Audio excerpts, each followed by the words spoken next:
আমাদের দিন কি? আমাদের দিন বা আমাদের জীবন ব্যবস্থা হচ্ছে ইসলাম। ইসলাম অর্থ হচ্ছে আল্লাহ তাআলার নিকট আনুগত্য করা, আল্লাহ তাআলার নিকট আত্মসমর্পণ করা। আল্লাহ তাআলা পবিত্র কালামুল্লাহ বলেছেন, ইন্নাদ দীনা ইনদাল্লাহিল ইসলাম। নিশ্চয় আল্লাহ তাআলার নিকট দিন হচ্ছে একমাত্র ইসলাম।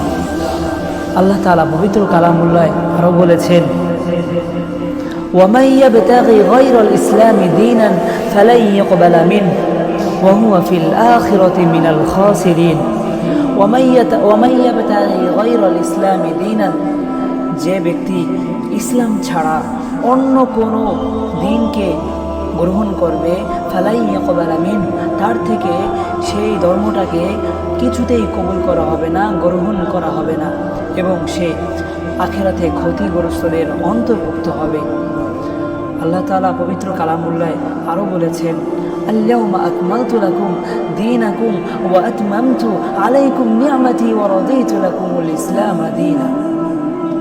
আল-ইয়াওমা আকমালতু লাকুম দীনাকুম, আজ আমি তোমাদের জন্য তোমাদের দিনকে পূর্ণাঙ্গ করে দিলাম।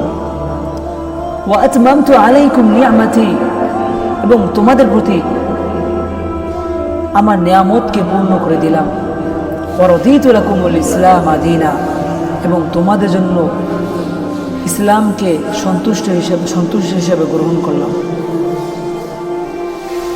আল্লাহ তাআলা ইসলাম ছাড়া অন্য কোনো ধর্ম অবলম্বনকারীদেরকে কিছুতেই কবুল করবেন না, তাদের ধর্মকে কিছুতেই গ্রহণ করবেন না। সে ধর্মটা যাই হোক, হিন্দু হোক, খ্রিস্টান হোক, বৌদ্ধ হোক, যে ধর্মই হোক, কোনো ধর্মকে আল্লাহ তাআলা কবুল করবেন না। শুধু একমাত্র ইসলাম ধর্মকেই আল্লাহ তাআলা কবুল করবেন, আল্লাহ তাআলা গ্রহণ করবেন। যারা ইসলাম গ্রহণ করবেন তাদেরকেই আল্লাহ তাআলা তার জান্নাতে প্রবেশ করাবেন। আর যারা ইসলাম ছাড়া অন্য কোনো ধর্ম অনুসরণ করবে, তাদের সেই ধর্মকে কিছুতেই গ্রহণ করা হবে না, এবং তাদেরকে জান্নাতেও প্রবেশ করানো হবে না, এবং তাদেরকে জাহান্নামে প্রবেশ করানো হবে।